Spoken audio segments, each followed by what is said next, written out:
Johnson, and this is Focus on Liberia. Hit it!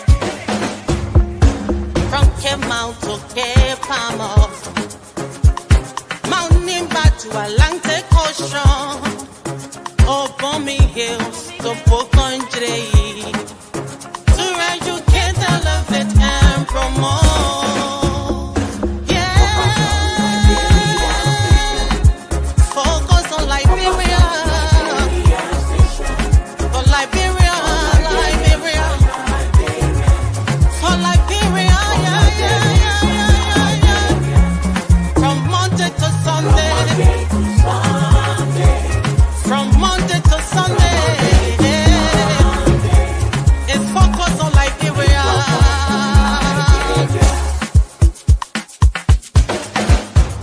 Talk about home affairs, in diaspora, current affairs, reliable information, history, talking about culture, politics, education, entertainment,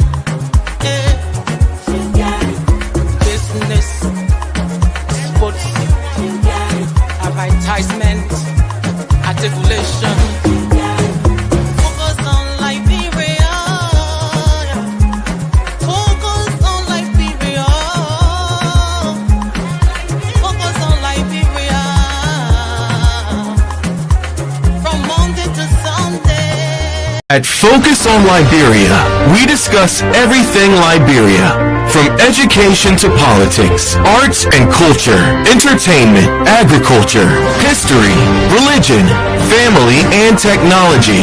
Focus on Liberia uncovers and showcases the best of Liberia and shows the world the truth about Liberia. We educate, elevate, and promote all things Liberia. We conduct interviews, panel discussions, debates, and more. Tune in to Focus on Liberia on Facebook and YouTube and be a part of the stories that make up the news. This is Focus on Liberia, and I am Dennis Ja. And I am Anthony Sier, the pleasant welcome to Focus on Liberia, of course. This is the Hour of Politics, a program dedicated to discussing the politics of Liberia, providing analysis, conducting interviews, and dissecting the issue that confront our dear country, Liberia.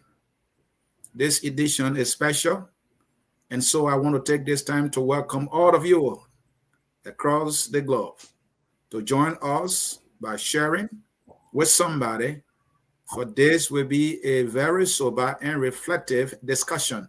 We have a guest, by the way. He is a student leader, one you might have seen and you might have heard from before. He's no one as the former student leader, Christoper Sivili.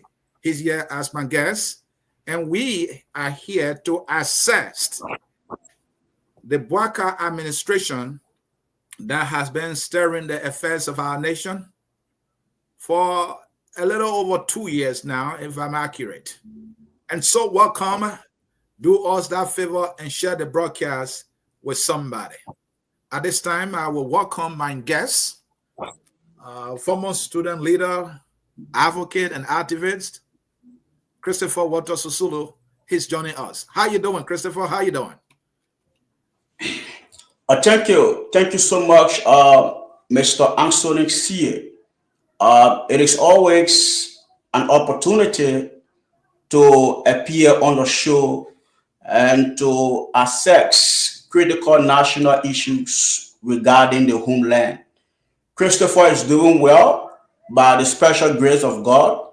As you may be aware, we are residing in exile, and we are doing everything possible to ensure that, we advance ourselves academically. We advance ourselves by building other networks and ensuring that we protect the democracy and the dignity of our people while in exile. So we are looking forward to a very inspiring, educative, informative, discussion as we relieve emotions and we bring facts. Because there's one thing we always do, especially after our SAR ordeal, we have decided to remove emotions and provide facts to national discourse. So it is an opportunity, and we say thank you for the opportunity, Mr. Anthony Sia. Thank you, and it's always good to have you to hear your perspective. You are a young, bright mind, very conscious about the challenges of our dear country and our brothers and sisters, and you desire to see a homeland that is advancing, progressing, and catering to the materials and human conditions of our people. And so your perspective is very, very important as we forge this, quest for a better Liberia. So folks who are joining us, we can't welcome you enough. So we are assessing the Boakai administration. We will be looking at competence, qualification, and ethical leadership. We'll be looking at the governing approach of the current Unity Party government. We will also be looking at promises made and promises fulfilled. We'll be looking at the fight against corruption. We'll be looking at the University of Liberia, where Christoper once served as a student leader. We'll be looking at foreign travel and diplomacy. We'll be looking at the rule of law. We'll be looking at justice. We'll be looking at accountability. We'll be looking at youth empowerment and employment. We'll be looking at the bread and butter issues, not forgetting, investment in Liberia. And if we have time, we will get to infrastructural developments and projects. And so this is a list that will give us the opportunity to assess how our new government is doing so far in meeting the needs of the people and, upholding the social contract that it has reached with the Liberian people. So, Christoper, let's get started here. In every administration, you must first take into consideration who are the people that are going to steer the affairs of the nation. You have to look for people who are qualified and so on and so forth and have the requisite experience. And so when you look at the composition of the Boakai administration, makes progress, some people will say, so while President Boakai campaign on merit-based appointments, concerns persist about political favoritism and recycle of past officials. Some appointments have been praised for experience and competence, but others have been, others have drawn criticisms, for lacking transparency and fresh leadership. So I ask this question when it comes to competence, qualification, and ethical leadership. Is the cabinet composed of qualified, ethical, and exemplary individuals that have the capacity to lead our people? That's my question. So thank you. For the sake of the public, Christoper is a victim of torture.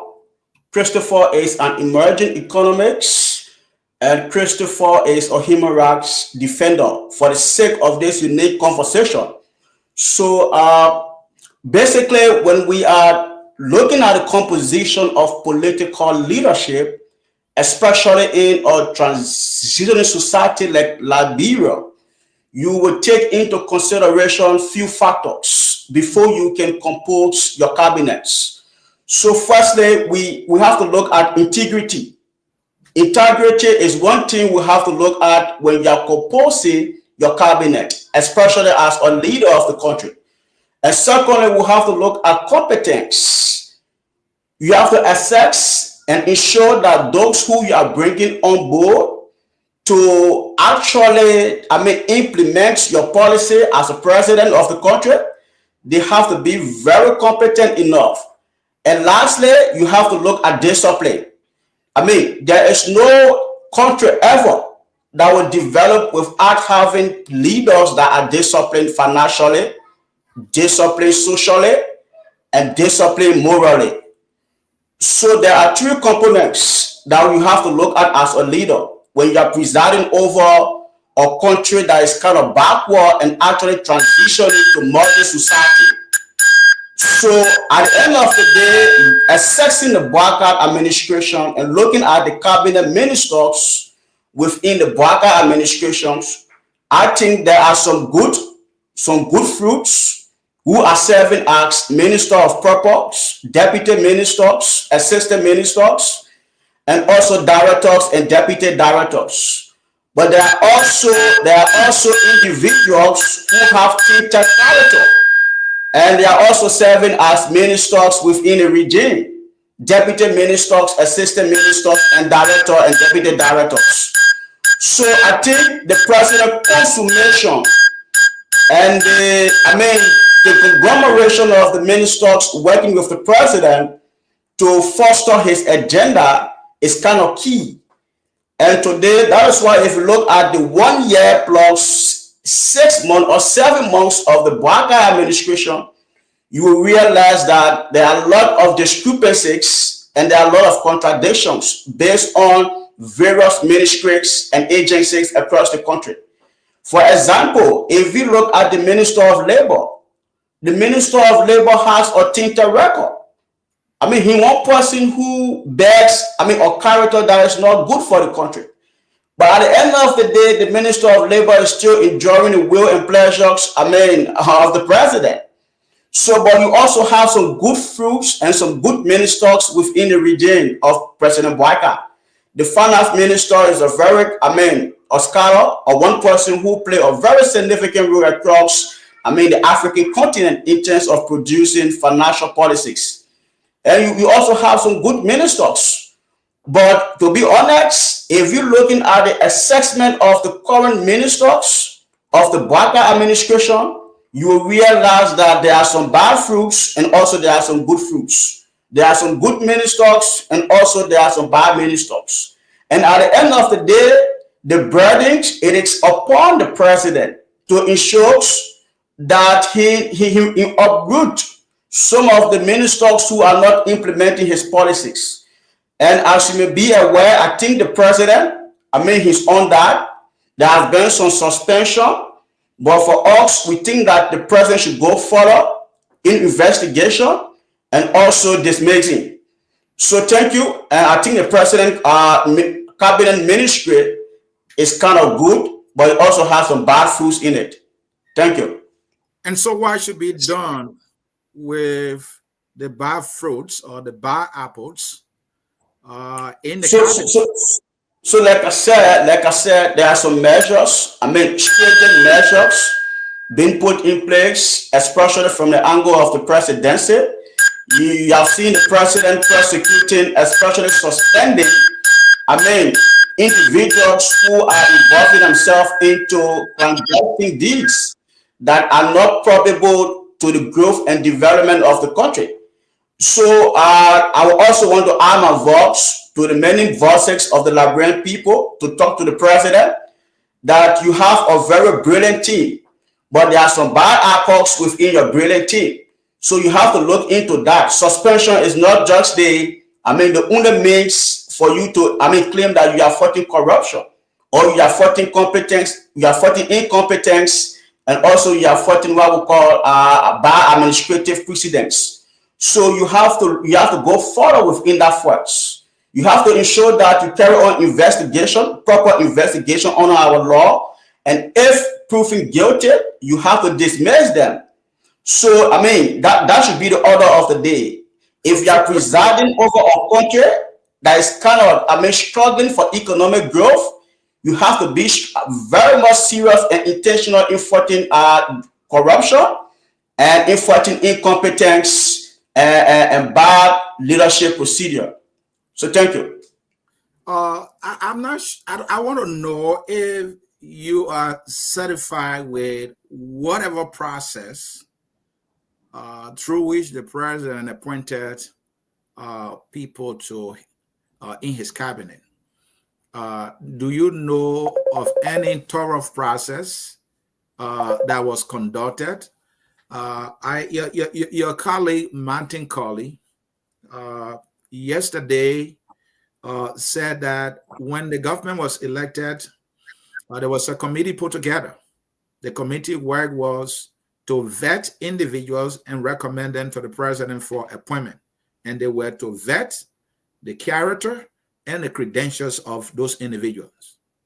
That committee was put together, but not a single name was sent to that committee for vetting and for onward recommendation to the president. And he said the discussion and agreement was at least 3 names per position will be sent to the president after vetting them on credentials and character.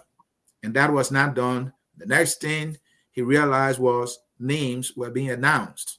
And that is how the cabinet was formed. And I mentioned to you, other people feel that, favors were being bestowed on people. Is that a process that you are satisfied with, or you think it could be done better?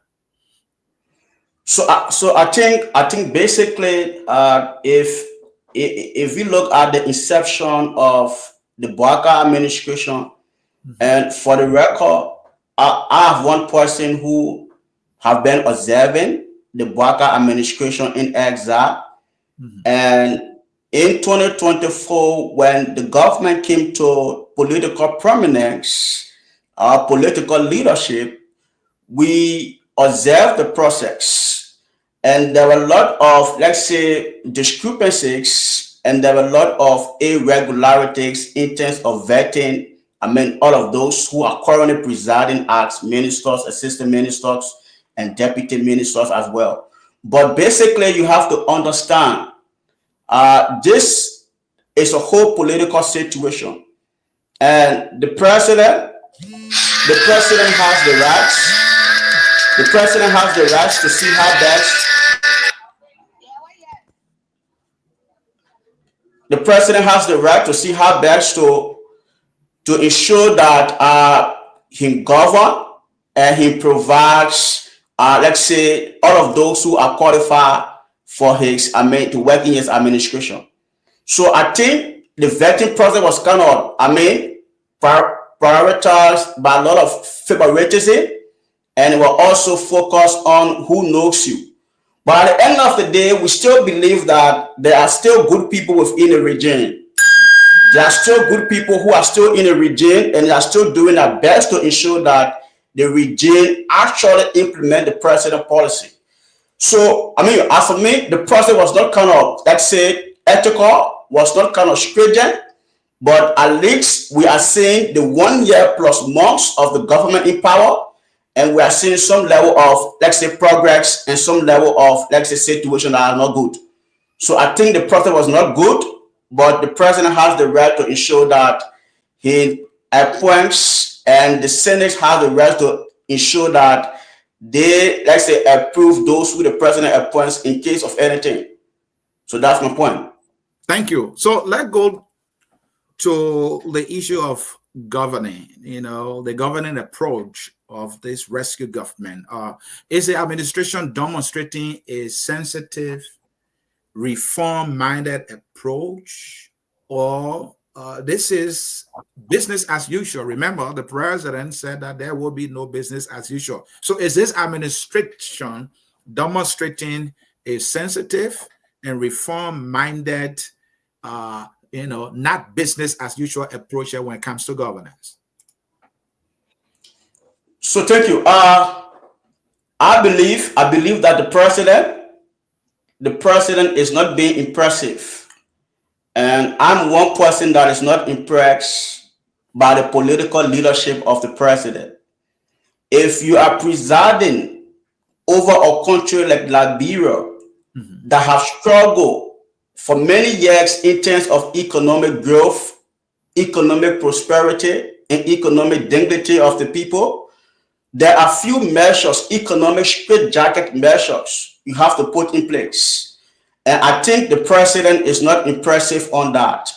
If you look at governing approach, the president approach in terms of governing, I think it is very soft, it is favoritism, and it is something that is characterized by, let's say, friendly atmosphere. and you don't do that on such a political and urgent emergency in terms of resuscitating the Liberian economy. What I expected from the president to do after coming to political leadership, especially presiding as a vice president for 12 years, and looking at the 6 years of Mr. Weah, I felt that the president was actually prepared. I felt the president was actually willing to make a difference and to be extraordinary in terms of the contemporary history of our country. But unfortunately, the president has serious deficiency, political leadership deficiency. And I think the president is not proceeding rightly because there are a lot of discrepancies within the regime. The current political leadership of the country is not impressive. There have been complaints. First of all, do you see business as usual less or more? I mean, I think when you say business as usual, you try to quote unquote the words of the president. I think the governance structure has been repetitive. It is a clear repetition. What has happened in the past, it is still being repeated today. So I think Liberian problem and our governing problem is based on repetition. We are repeating. Why are some of the things you see that are being repeated and that represent classical definition of business as usual that the president cautioned about? You saw the cram down and the flagrant violation of human rights against the people of King George in Grand Cape County. In January of 2024, you saw that. So it is a complete repetition of the political governance of the day. So you don't come to political leadership on the basis of human rights violation of what happened in the past, and today you are repeating it. You saw what happened at the University of Liberia. Students have been malhandled. Vulnerable students have been malhandled. Yes, it happens in the past. I'm a victim of that. And today it is still happening. So I think the political governance of the country is very repetitive. And that is why giving the country a serious problem.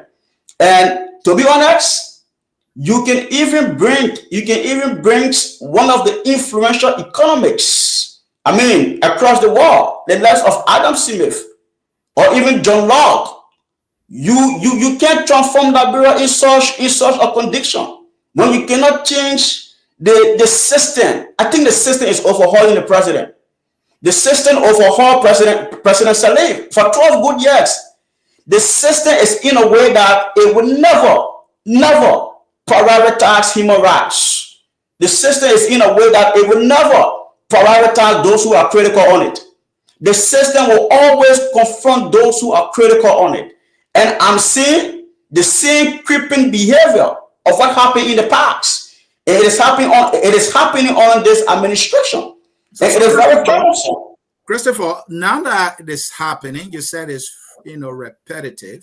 That's why you see that what happened yesterday is happening today. The president promised that there will be no business as usual. In other words, there will not be repetition of the vices, that got us stuck economically and politically. So do you see the possibility of a reversal, that this administration will reverse the repetition of the ills that have kept us down for so long? To be honest, the administration still has good number of terms. They are just in a 1 year going to 2 years. But we have to be very drastic on them because they are presiding over the political effects of the country. So they have a serious time, they have ample time to correct some of the wrongs, especially from in the first year. They have the time. But if the president is not listening and the president continues to get sycophants and bootleggers who are surrounding him, I think the president will never leave a legacy that he intends to leave within the political history of the country. Are you saying that the president has the capacity, the desire, and the wherewithal, young students and comrades would say, and the fortitude, to reverse this business as usual, as he promised, and that he has time? So my question is, are you saying that they have time so it will be done, or is it the fact that you think he can actually do it? Which one? To be honest, I think for me, a great leaders on different factors and from different backgrounds. Mm-hmm. So, and President Boakai, to be honest, he one person who I may say for the record, I do not believe in the political leadership of President Boakai to actually transform, the country. Because, the histories are there. If you want to judge a leader, especially a leader who is presiding over a backward society like Liberia, who is actually transitioning to a modern state, there are few measures you have to put in place. But I think the presidency is overhauling the president. Liberia has a conspicuous spending presidency. What does that mean? Yes, it is a law on the books that you have to drive expensive cars when you are a president. But if you want to leave a legacy beyond, you have to go beyond the law to leave a clear legacy beyond. Because the Liberian presidency is conspicuous. It is expensive. And for you to leave a legacy, you have to be very disciplined, very clear, and very focused on that. There are many things that's happening. Look at the president convo. In a backward society like Liberia, about 90% of the people are unemployed. Look at the president convo. So if you want to leave a legacy, an indelible legacy, an everlasting legacy on the hearts and minds of the sons and daughters of the mass of the people, you have to make some drastic decision. You have to be different. You have to go beyond the conspicuous presidency, expensive. You have to go beyond it. For you to attract CNN in your country, for you to attract BBC in your country, you have to carry on certain straitjacket economic policy as a president. But I think the president has been, like I said to you, repetitive. He is repeating. But what this president is doing is the same thing president we are dead. So what's the difference? So even though it is... Christopher, let's look at promises made. I know it's been 2 years now, and the president or the administration has 4 more years to go. And so my question would be, if you look at the promises made, 2 years gone now, almost halfway, do you have every reason to believe that these promises made will be fulfilled by the end of the 6th year, or that the president may not get anywhere close to the promises made by fulfilling them? What's your take?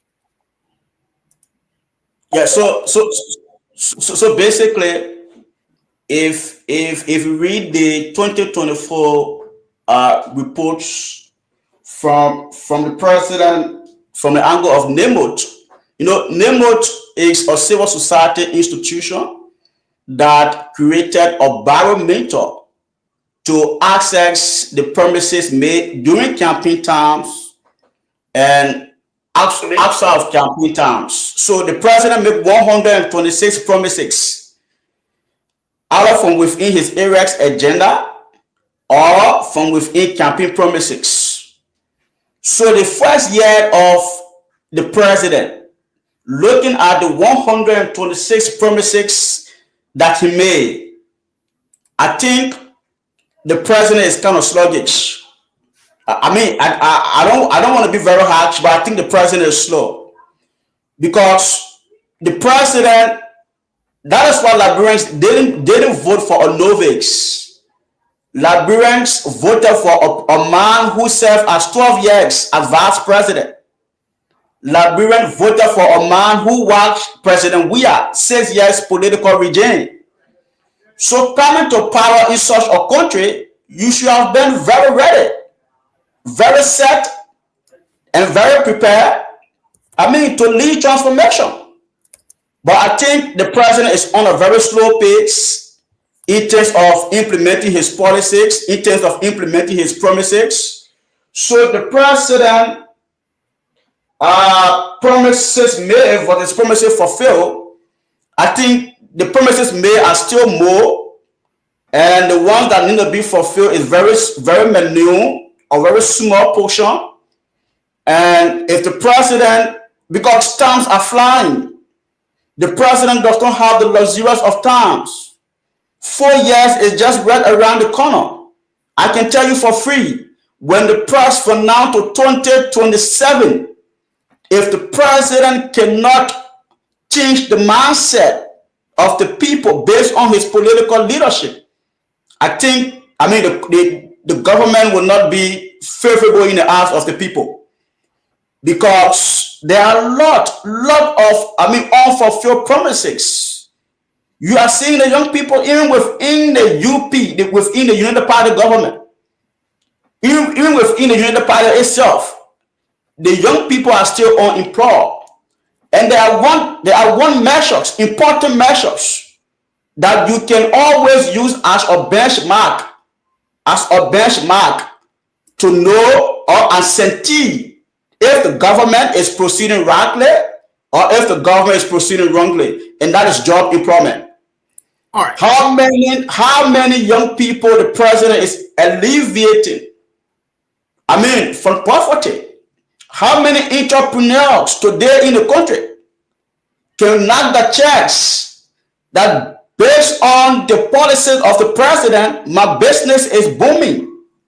Based on the policies of the president, the private sector is booming. How many entrepreneurs during the 1 year of the president, the country has produced? We should not be able to pump our leaders, even though it is 1 year going to 2 years. But I think we need to be drastic on our leader for them to do more. I'm in exile. The country that I'm in, and I'm doing a clear comparative analysis of the country political leadership, and back home, there are a lot of differences, absolutely a lot of differences. And I think we need to do more as a government, and President Boakai needs to do more as a president. Thank you. Let's look at travel, foreign travel in particular. The Unity Party was very loud when it was in opposition against the CDC, rightfully so. There were too many travels being done by the President Weah, and that the delegation, very huge, in some instances 75 to 100. And the Unity Party cried so loud that was not proper. That was unacceptable given the tough economic conditions in the country. Even the issue of private jet, the Unity Party was loud against that. If you look at President Boakai today and the Unity Party today, are they doing better with foreign travel? So I think our leaders are not really focusing on the new global system. There's a system, the new system across the world is what we call globalization. And I think our leaders are not focusing on globalization. So there are few measures you have to put in place as a country. If you want to understand the current economic system across the world, and if you want to attract foreign direct investors within your country, you have to understand globalization. And there's one thing I think the president still parading on an old method, a very old method in terms of, attracting investors, in terms of, providing the image of the country. So the old method is not working. And I think that is why you see the president continues to carry ministers and barrage of officials of government just for one conference, or like you can say 2 conferences. But however, if you understand globalization, you will realize that you only need an internet to make your country to be attractive.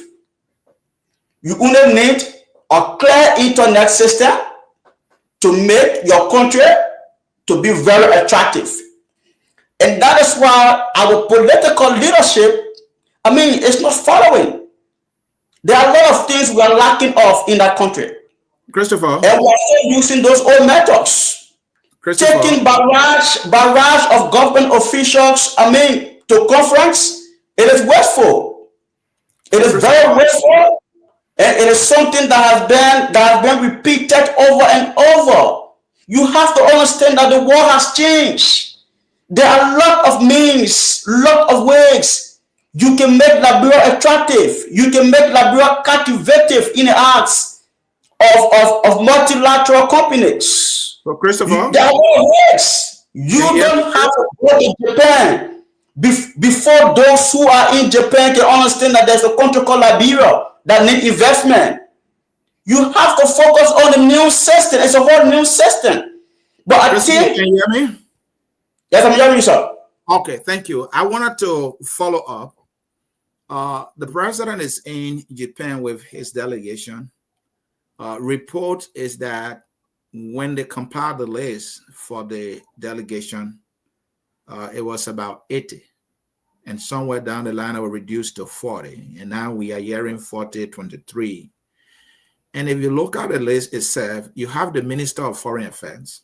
You have one Deputy Minister of Foreign Affairs. And you have other ministers, 2 others, I think 3 others, from the very Ministry of Foreign Affairs. So you have about 4 to 5 different ministers from the Ministry of Foreign Affairs alone on this one delegation. And the president, who is the chief diplomat of the country, is also part of the delegation. And then you have Senator Darius Dillon, who is the chairman for the Senate Foreign Relations Committee. He's also on this delegation. You are talking about the government is wasting money. Are you saying that they don't have any logical reason for putting this delegation, this huge together? And how you think they can do it better? If you think the way they're doing it is wasteful, how you think they can do it better? So like I said, we as a country and also as a political leadership, we have to understand globalization.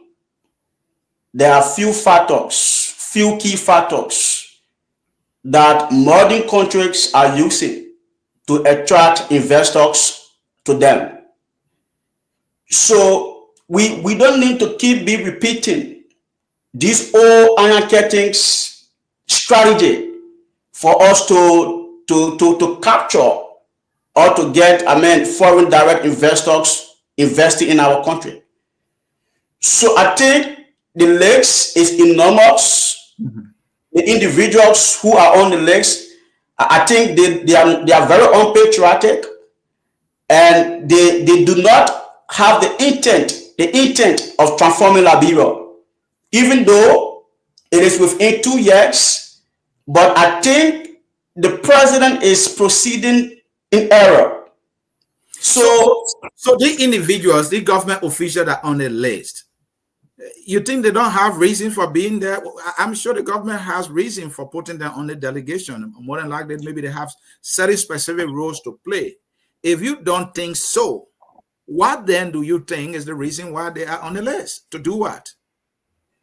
So basically, if you look at the various ministries, across the country, there are lot of things that need to be done.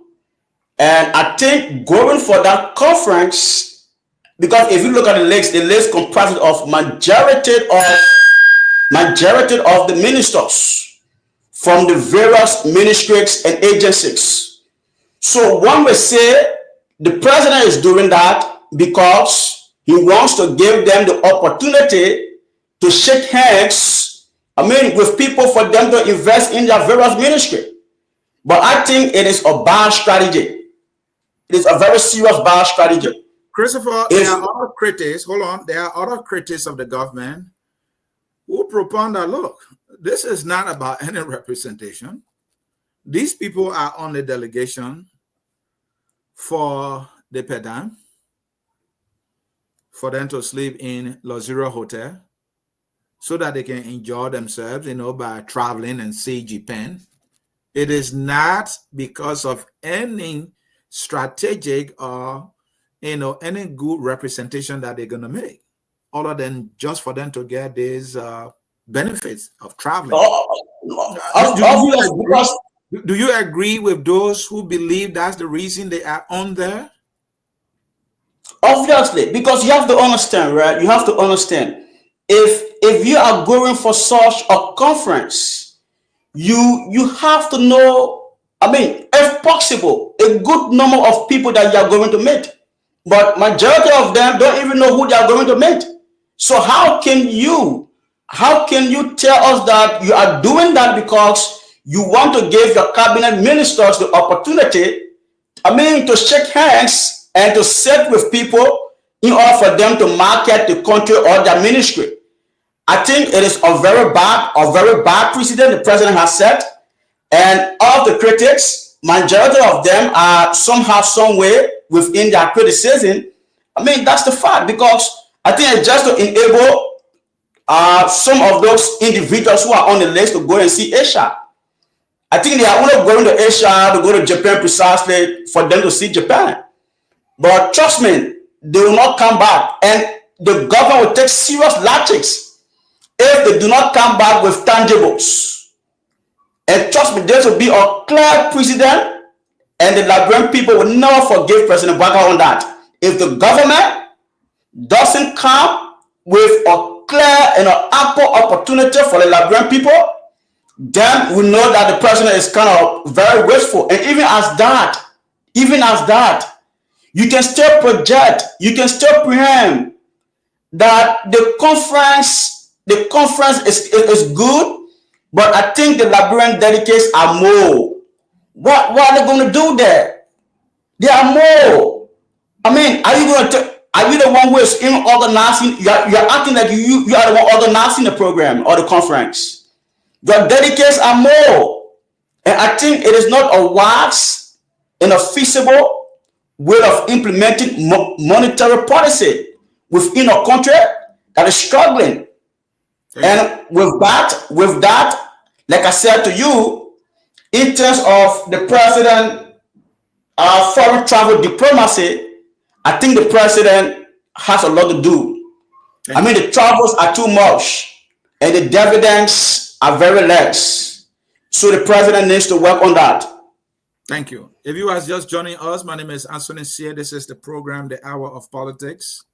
My guest is former student Christoper Sivili, a member of the Student Unification Party, University of Liberia.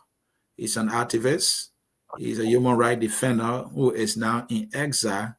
He's a victim of torture and violence in our country, and yet he maintains his voice and continues to advocate for the good of Liberia. Thank you for joining us and share the show. Christoper, your University of Liberia, I'm very sure you have seen the pictures. The University of Liberia is a national shame. It's a national disgrace. It is neglected. It is an embarrassment. And I don't have the face There are leaders in our government today who graduated from the University of Liberia. I am told the finance minister is a graduate. I am told Kofi Wu was one there as a student.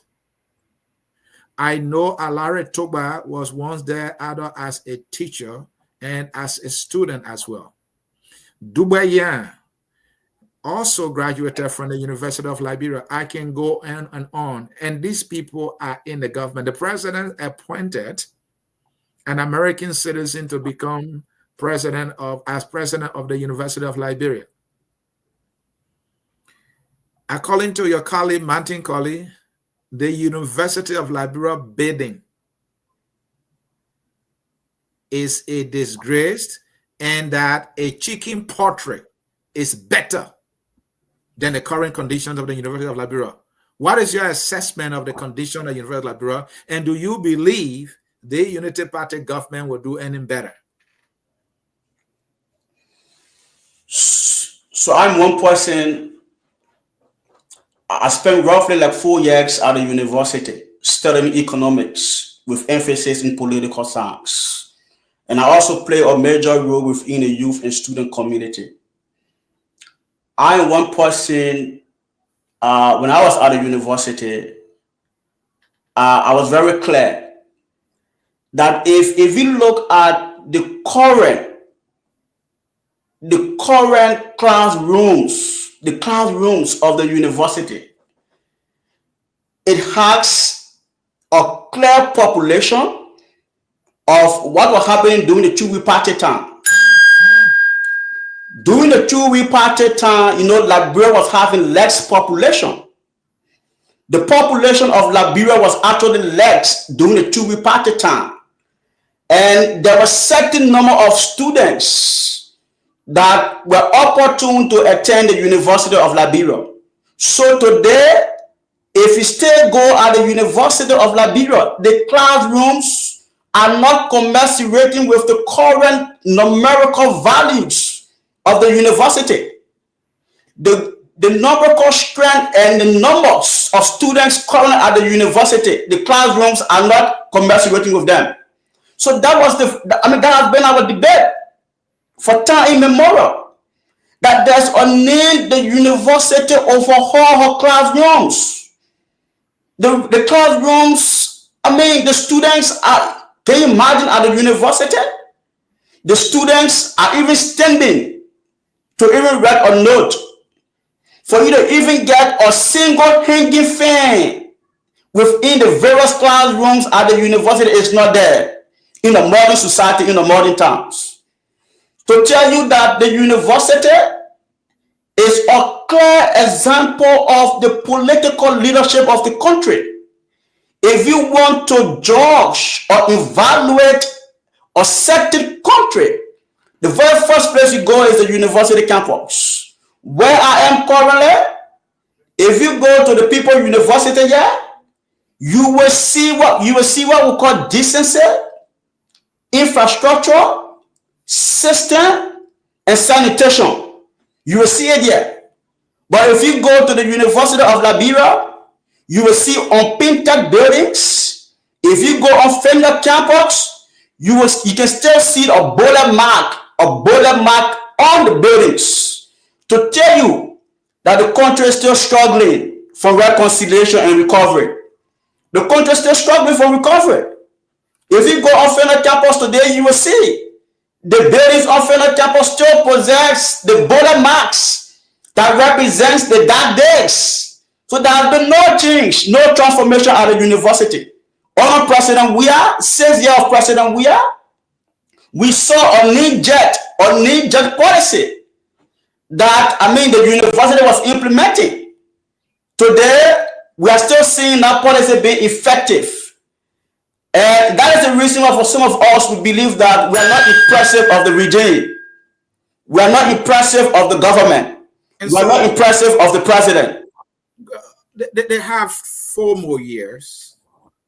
I think you articulated earlier that they have some time here, and maybe in our remaining 4 years, they will be able to solve this university problem. Ellen did not solve it. We did not solve it. It must be a very serious problem. Why is it that this problem has not been solved? The condition of the buildings, is another thing. We're talking quality education is lacking. President Boakai has been around. Do you believe this problem is going to be solved? Are the building even going to be painted? The issue of bathrooms, are those things going to be resolved? Our sisters are using bathrooms that are not decent. Are these problems going to be solved at the University of Liberia? We have to be very honest here, Mr. Anthony C. And our criticism, it is not towards a particular individual. It is about the system. So to be honest, the system that was crafted about decades ago, from the Chewy party, coming down to the PRC, going to the MPP. I mean, the system will never, looking at the system will never place emphasis and dignity on the educational system of the country. Do you know why? It's because look in the country. Most of your ministers, most of your legislators, children are attending international university. They don't care about the University of Liberia. Those who are attending the University of Liberia are sons and daughters of the plebeians, sons and daughters of the proletariat class of our society, the market women, the carpenters, the mechanics, the taxi drivers, and the pimping riders. Those are the ones whose children are attending the university.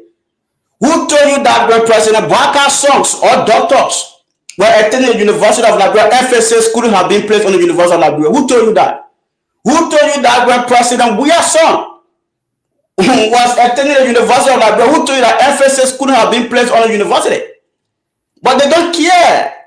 Those who we have given the mantle of authority in our contemporary times don't care about the university, because the university is producing critical minds, not just students that will just accept or glorify the system.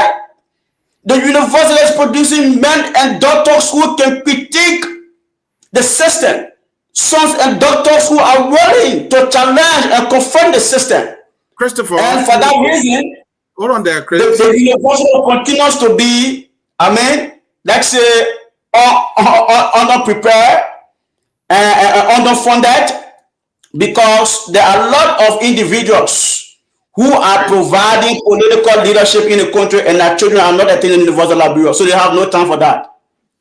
Chris, you continue to emphasize the system.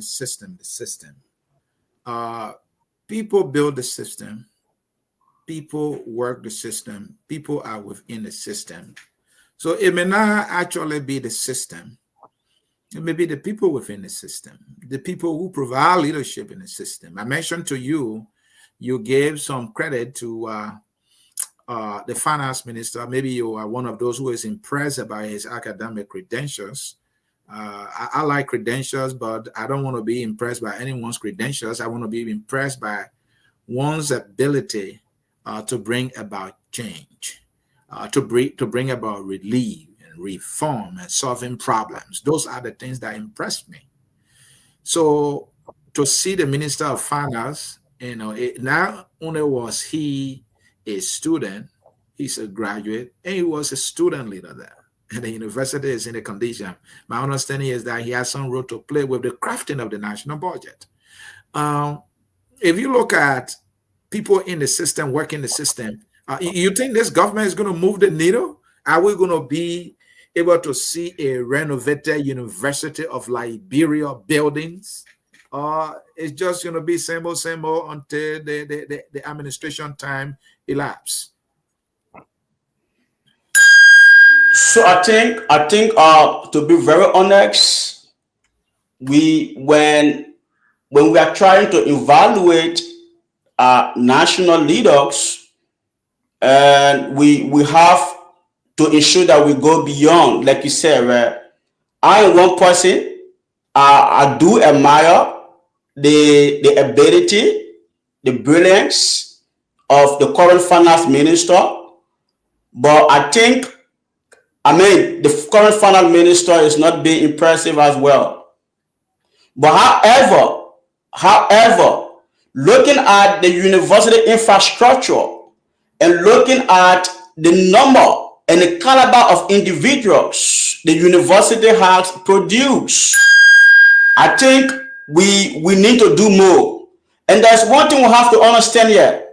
Serving as a student leader at the university and actually implementing what you actually learn while at the university is two different things.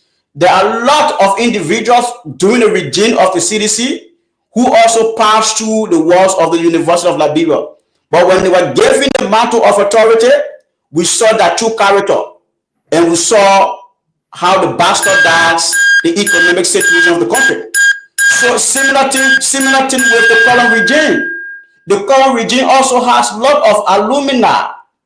The current finance minister is an alumnus of the university. You can go on and on. But however, today what we are witnessing, like I said to you, it is a system. Even though the system is actually implemented, being fostered by people, individuals, but I think the system has certain spare that when you go into it, your values and what you have learned over the years from the University of Liberia, you forget about it totally. And that is a system. It has happened yesterday, yes. The system happened, it overhauled Madam Salif. During the 12 years of Madam Salif from 2006 to 2027, you saw the system. She did some good things, but her bad things overwhelmed the good things. So at the end of the day, the system overwhelmed her. The system overhauled her. And you saw President Weah. President Weah also came. And you saw how the system overwhelmed President Weah. I made mention that the presidency is comprised of conspicuous, spending. Because if you look at the laws, you look at the protocols, you look at the bureaucracy governing the presidency, the only time you will do your best, except you want to go beyond that. But if you want to preside over the country with the conspicuous presidency that we have, I think you will actually be expensive, wasteful, and at the end of the day, you will not achieve what you're supposed to achieve because you will be relaxed. The presidency make you very relaxed.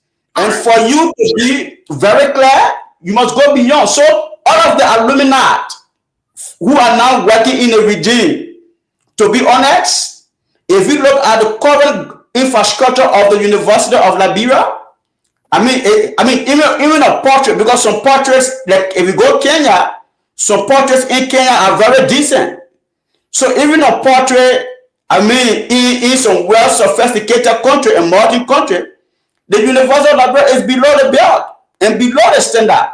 And I think it is a shame to those who are now presiding within the political leadership of the country and seeing the infrastructure, seeing the buildings and the system at the university, sanitation poor, in terms of electricity, very poor, in terms of, the ratio from teachers to, from lecturers to students, very poor.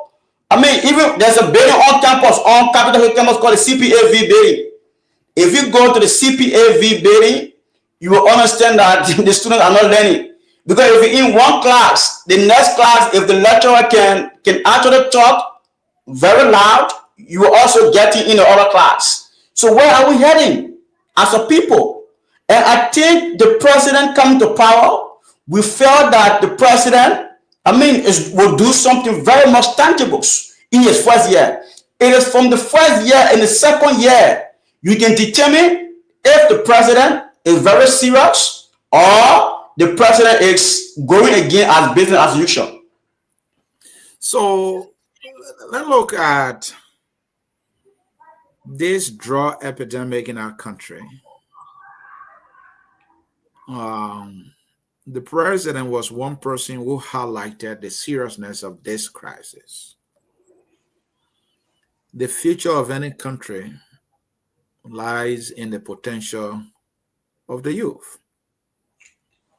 And if a country wants to succeed, giving the youth the skills, the education, and the capacities that they need. And I have argued, and many have agreed, that the youth of any country or the human capital of any country is the most important resource that the nation needs for development, for advancement, and for prosperity. We are all clear now that the youth population is threatened by drugs. The whole country is infested. And so the fight must be serious. The president took drug tests. The president endorsed the protest. Are these enough? Taking drug tests, making speeches, endorsing a protest, and yet our young people are led captive to drugs. And we don't see any bold action on the part of the government. Is this administration up to the task when it comes to fighting the drug issues and trying to rehabilitate? And are they going to win this war? So I think the president and the government has an opportunity to perform what we call economic miracle for Liberia. And if we look at the current pandemic regarding the proliferation of drugs and the addiction, the habituals, usage of drugs within the country by the young people. And if the president is very serious enough to ensure that he leaves a legacy beyond in terms of performing a clear economic miracle, the president has to reduce the crime rate in the country. And that is what I said, previously, you don't need to go to Japan if you want to make your country attractive for foreign direct investors. You don't need to carry a lot of people to Japan. There are few measures you have to put in place in your country as a president. Number one is your crime rate. If you right now when you go on the internet, you will observe that there are a lot of young people that are dying uncontrollably from drugs. So it characterizes your government, your country to be very unsafe. So if you do not be very honest, very drastic, and very intentional of reducing your crime rate and fighting the proliferation of drugs in your country, you can have all the best policy, but your country will not be attractive for foreign direct investment because your country get a bad crime rate. The crime rate in the country is too bad off. You have to look at it, President Boakai. The drugs pandemic in the country is actually affecting the country, not just the young people. It is also affecting economic growth and economic prosperity. So there are two things the government is actually fighting. Number one, the pandemic, the drugs addictions, and the usage of the drugs within the country and economic growth. So if you want to make your country attractive in the eyes of international partners, in the eyes of let's say sincere and honest investor, you have to be very drastic on fighting drugs. I'll give an example.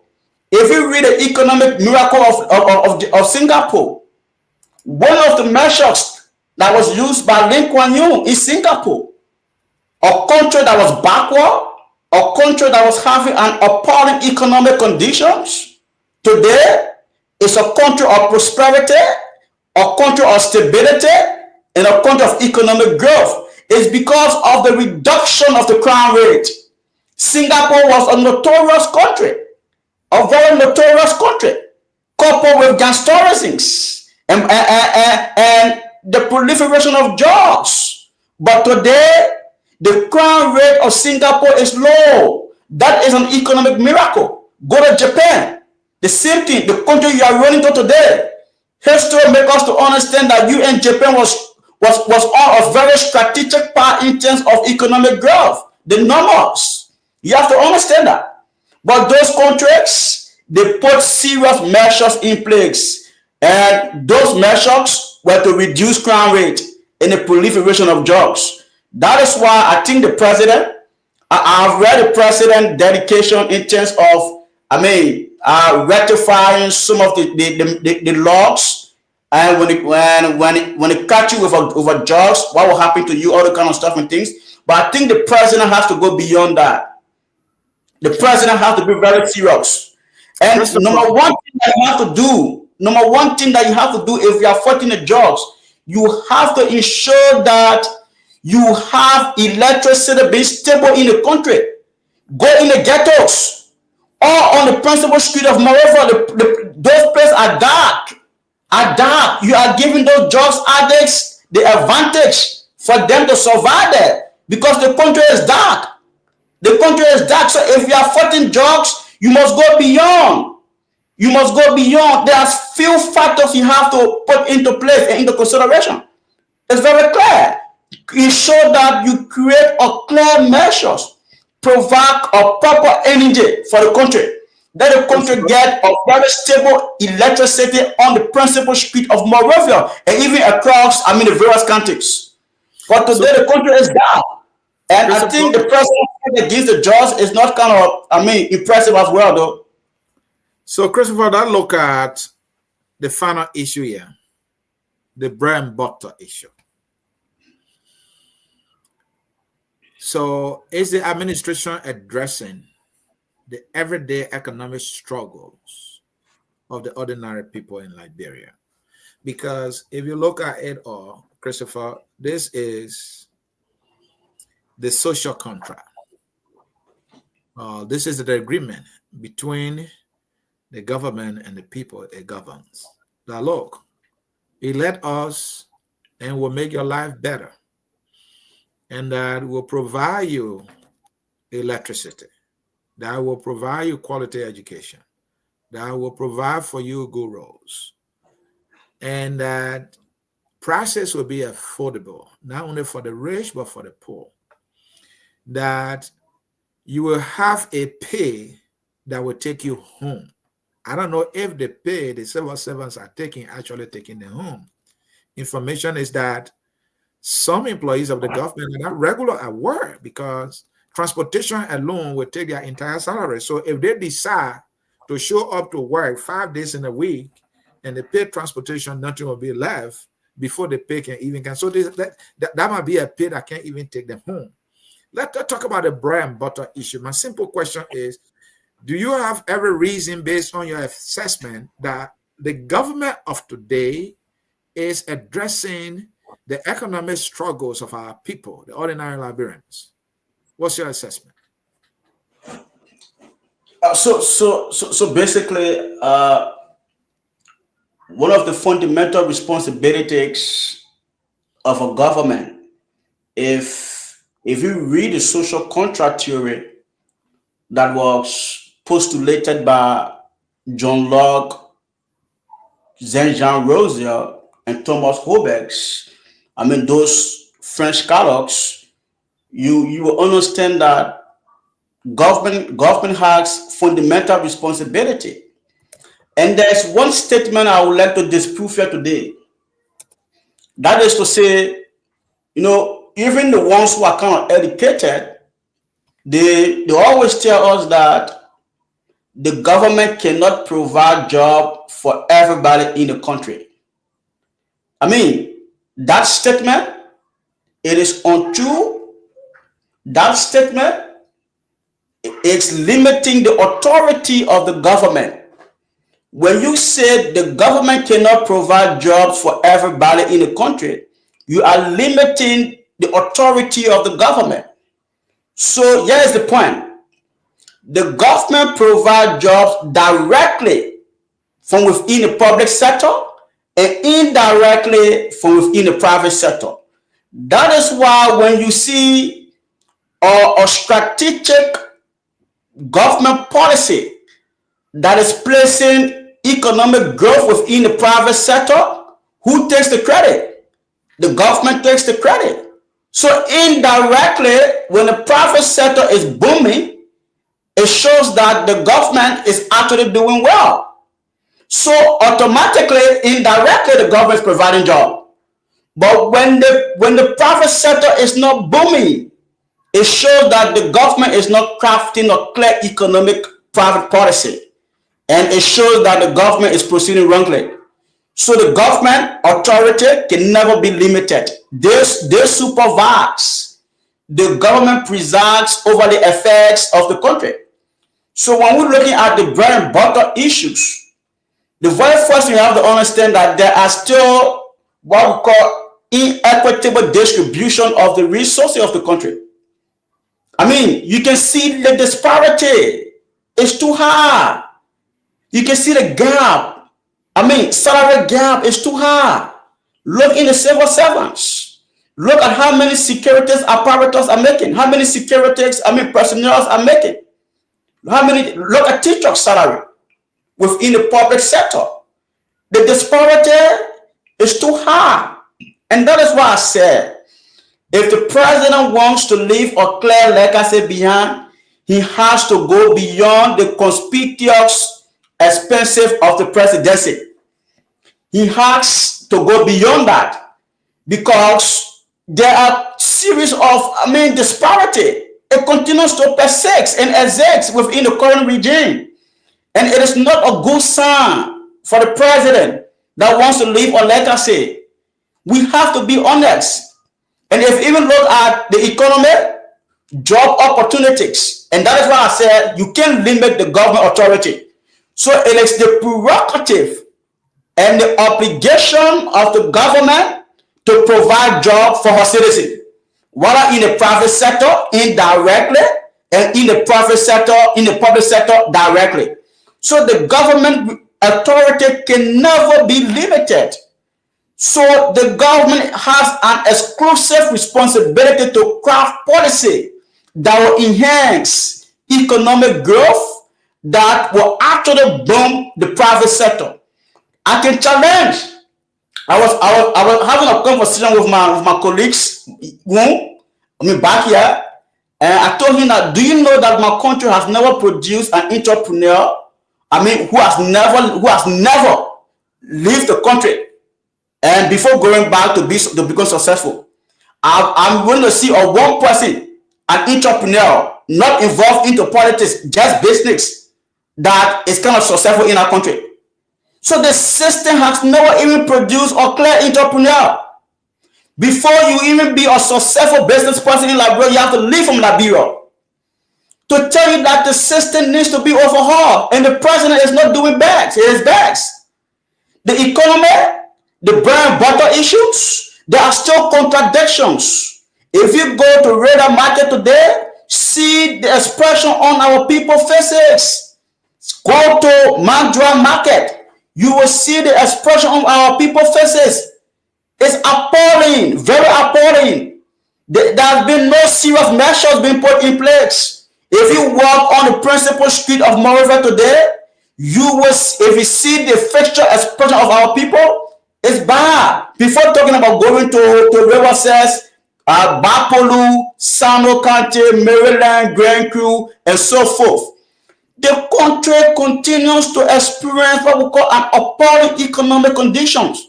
And it is not healthy for the people. The people are getting used to suffering.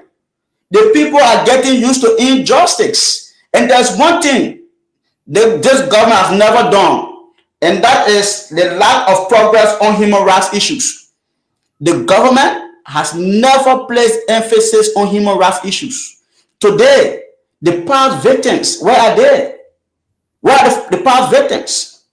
The past victims are still languishing. They are still languishing from guilt, trauma. Today, the government is not even having that kind of let's say ability to create or clear measures for past victims of human rights abuse. To tell you that the government continues to struggle. I think the era's agenda is good, but we do not expect the president to build skyscraper in 6 years' time. So the president should have been very honest with us. Very honest. There are few things he should have done. And I think it is not too late. He can still implement them. You have to focus on the justice system. To even go to Japan to talk to investors, and you have a leakage or loopholes, or piling up of injustice cases within your system, you can attract foreign direct investors. You can do that. You have to look within your justice system. And secondly, the president has refused to even empathize with past victims. We saw the rebearer of some individuals who play a very significant role within the political system of the country as well. But that's the system. The system will always implement those kind of programs because they know each other. But the system will never go to a case a young man who was humiliated, a young man who was dehumanized, a young man who was stripped naked on camera. The system will never place emphasis on him because why? He's from an institution that is not glorifying the system. He's from an institution that is not persecuting the system. So for him to even get justice, he can't get justice because his institution he's from is not glorifying the system. So there are a lot of contradictions. There are a lot of issues that, I think the government is not being impressive when it comes to my own analysis and my own thinking. President Boakai is not impressing me at all. He's not. Even his cabinet ministers. And I tell you just for free, when I was in Sierra Leone, right? When I was in Sierra Leone, I had a meeting with, influential government officials. And it will interest you to understand that the guys are not interested in giving justice to past victims. And this is a slap. It's a slap to the justice system. And if you want to see how best to attract foreign direct investors, and you still have loopholes within your justice system, I think you are just being wasteful. You are going to Japan because you just want to go and bastardize in luxurious hotels. Because there are few things you have to implement in your country if you want to be very serious. The justice system is not working. Past victims, the 3 missing bugs, the 4 auditors, the government has forgotten about that. So the government now is actually suffering from amnesia, the state of forgetfulness. The government doesn't even know how to even come to power again. Victims are still languishing around. Then for each time I receive call, they always tell me, oh, Chris, you have to go back in the country. You have to start your academic study back in the country. You must do this, you must do. How can we go back in a country, in a system, in a society that cannot place emphasis, that cannot empathize with victims? So I think, Mr. Anthony here is, if the president is kind of listening, he has to do a lot. There are a lot of the president has to do. But at the end of the day, the president will be the same business as usual stuff. Thank you. This is how we come to the end of this edition of the Hour of Politics. We have had as guests Christoper Sivili, former student leader from the Student Unification Party, the Vanguard Student Unification Party. Like you heard, the comrade is a victim of injustice and torture. And he and many others have been looking up to this government to be able to provide, them justice. You heard Chris articulated so succinctly. His case is a one that has preponderance of evidence. Video are around in people's phones and on the internet for people to see.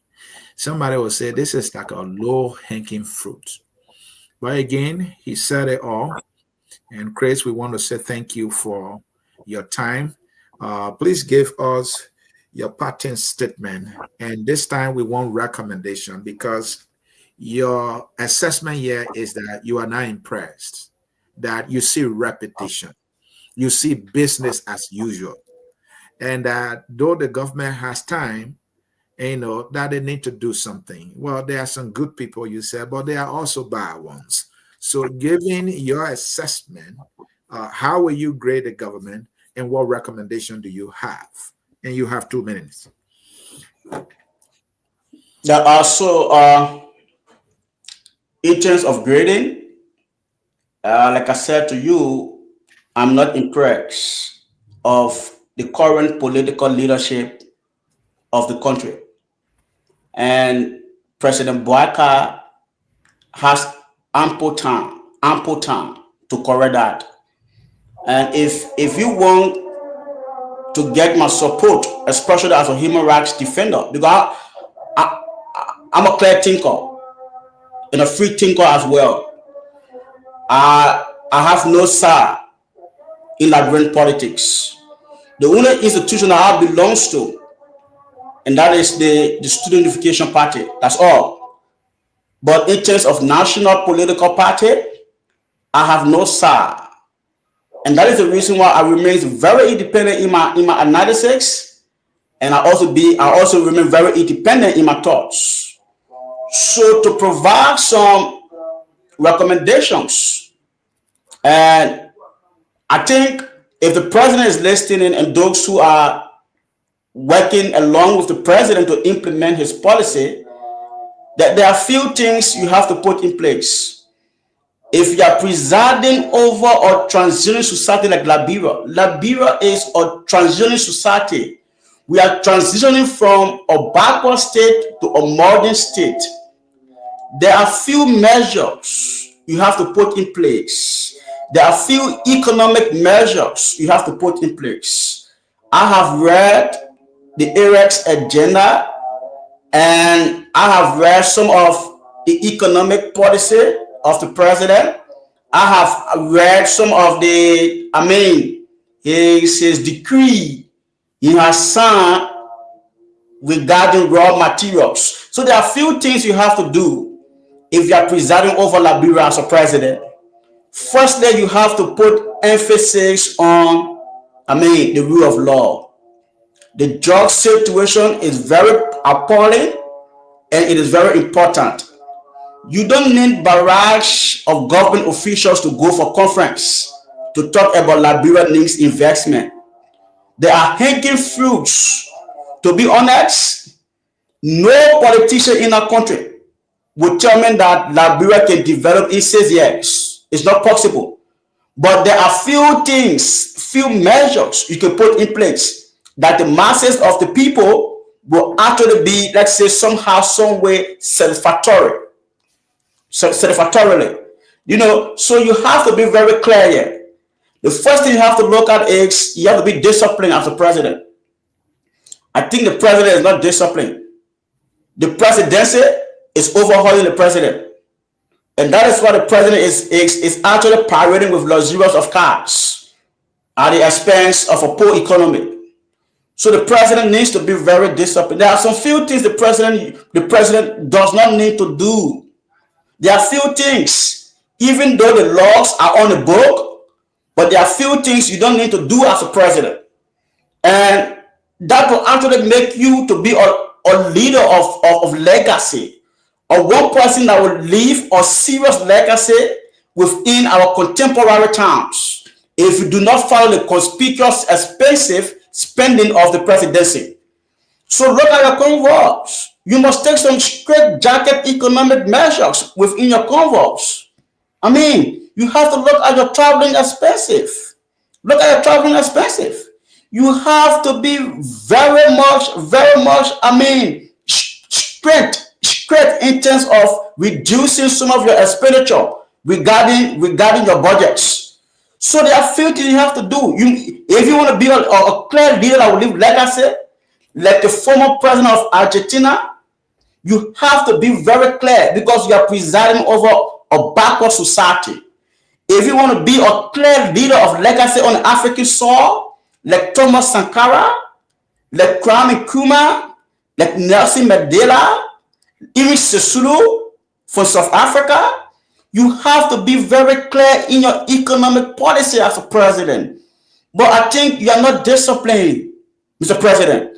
Mr. President, I'm sorry to say this, but I think the presidency is overhauling you. I think the presidency is making you expensive. I think the presidency is making you to spend loosely. I think the presidency is making you to be very insensitive. Because what? You know, when you are living in luxury, you don't actually think of what is unfolding outside of the luxury. You become complacent, you become comfortable, and you become relaxed. I think the president is relaxed because the presidency is making him to relax due to its expensive nature. And number two, my second recommendation is the president has to look at the justice system. Mr. President, we didn't vote you because we wanted for Mr. Boakai to become president for Liberia. We voted you because there were ritualistic killings. There were human rights abuses on Mr. Weah. You have to look into that. I'm one victim of that. I'm a victim. Today, it is 30 years when I have left the country, living in exile in a foreign country, not even going to school, just doing what we call self-education, self-reading. You think I'm happy? You think I'm okay with you? That you are being bashing and locomoting in luxury? You think I'm happy? Because you don't want to look at the justice system. I wrote your assistant minister for litigation at the Ministry of Justice, Mr. Galawolo, and he told me that the only time I can get justice except I go back in the country. In criminal investigation, the victim, it is not compulsory for the victim to actually be around before he can get justice. So that's a worst case scenario. Just in case I was going to be murdered, is that what they're going to tell me? That I should wake up from the grave before you give me justice? So, Mr. President, you have to look at, the justice system. There are a lot of unresolved cases. Unresolved cases, Mr. President. We didn't expect you to build a skyscraper in the 6 years period. What we expected from you is for you to look at the hanging fruits, build institution, build a system, look at the hanging fruits, and see if you will not attract BBC to your country, and see if you will not attract CNN to your country, and see if you will not attract Al Jazeera to your country to know, what you are doing differently. To know, the legacy you are leaving behind. Mr. President, you can do all the running around, but if you do not have a solid domestic policy for justice in your country, you are wasting our time for 6 years. So you have to look at the justice system. There are a lot of unresolved cases. Like I said, you have to look into that. And number 3 recommendations, the president has to be very honest in terms of job employment. Mr. President, job employment is one of the fundamental keys in order for you to prioritize economic miracles. To perform economic miracles, you have to provide jobs. And in doing that, you have to be very clear of the private sector. And thank you that you are trying to place some ban on raw materials, because it is very important that you add values to your raw materials if you want to develop your country. So you have to go beyond that. And in going beyond that, you have to provide jobs. If you do not do that, Mr. President, your government will be characterized as a failure and the same misrepresentation of opportunity. And so I can go further and further. But I think the I want president, you to give the president, Christopher, give recommendation to the president on the University of Liberia. This is a national disgrace and shame. Please, you have a minute. The University of so Mr. President do. I think if you want to measure the country growth and the manner in which the citizen of the country can think is based on the infrastructure, the system of the university, Mr. President. Mr. President, in this modern era, in these modern times, it is very appalling and disgraceful to see a university in such a condition on you, Mr. President. Yeah, we are aware that the university has budgets, but we have to be very clear here. The budget of the university is actually infinitesimal to run very freely and to even provide infrastructure development on the university campus. Mr. President, we felt that if you have so intent to leave a legacy, that will be done especially at the level of the University of Liberia within our educational sector. The only memorable legacy you can leave behind, Mr. President, will be from the University of Liberia infrastructure development.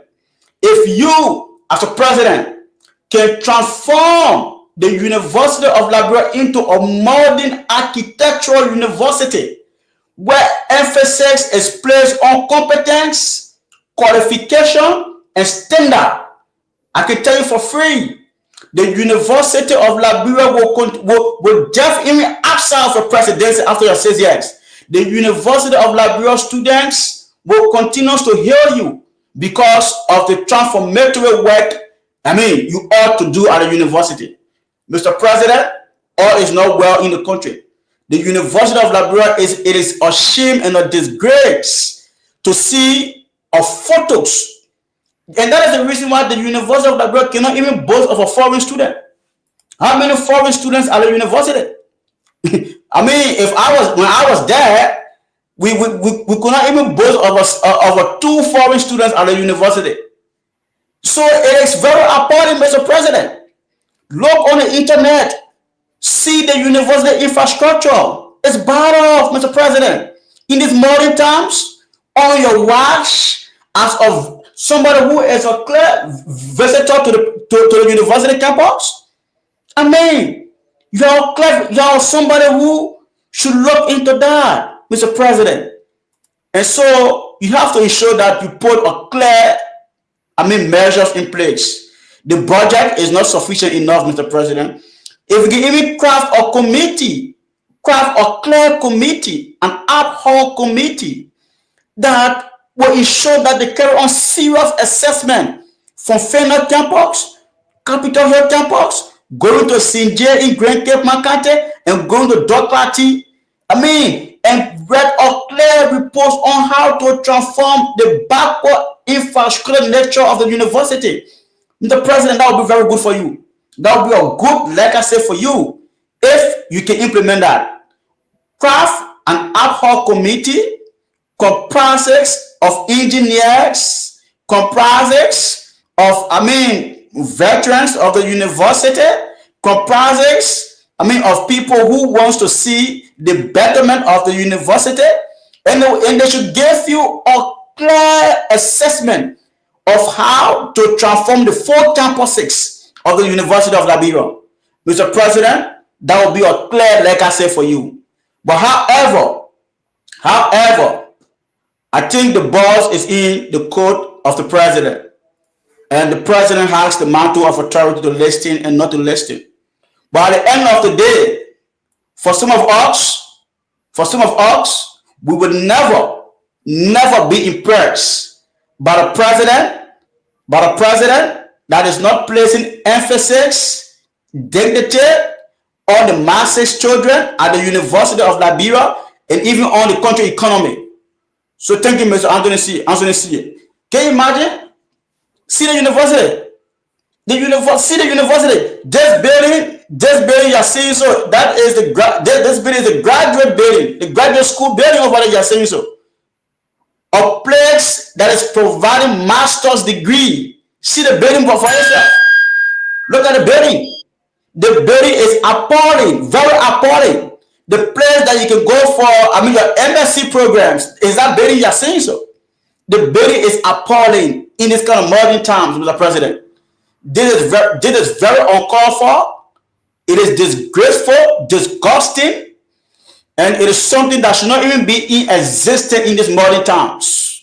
What we should be discussing, not the university infrastructure, but today we are discussing it because I think you are being very insensitive, Mr. President, to the infrastructural development of the university, and it is unfair to the students of the University of Liberia, and even to veterans, alumnus and alumni of the University of Liberia who are even outside of the university, who are even outside of the country.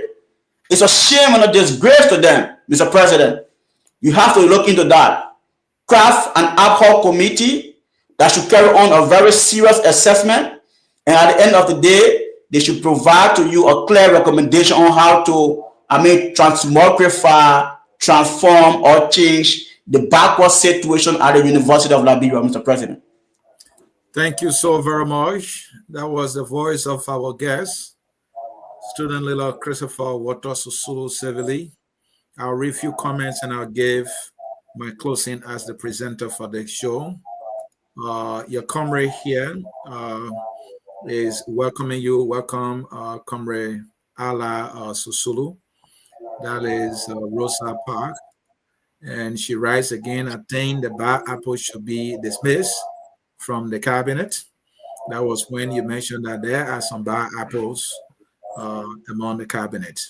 What's your take on the 40-man delegation to Japan at the expense of the taxpayer? And I think you articulated that.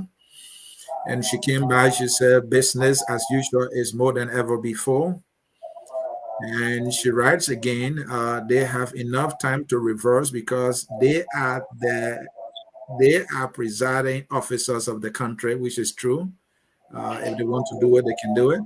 She said 126 promises that were made, none have been fulfilled. And we have Mr. Harrison Tobaya, who writes, seriously draws will brain drain this country in the next 25 to 30 years to come. And I will add, if nothing serious, something drastic is done.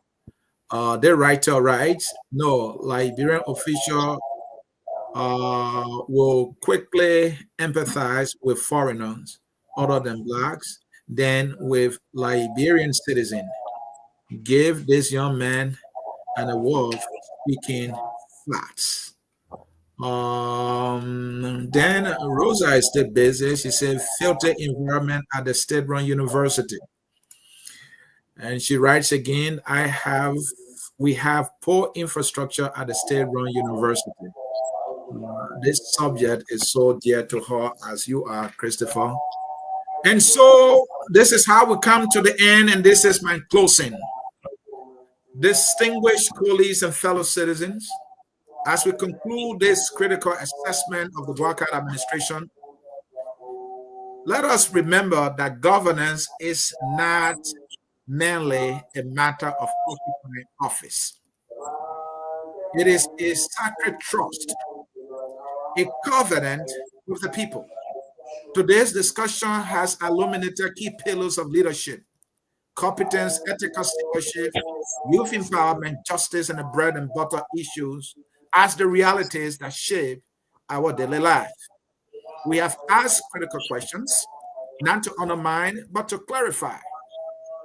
Is this a government of transparency or opacity? Reform or routine? Fulfillment or delay?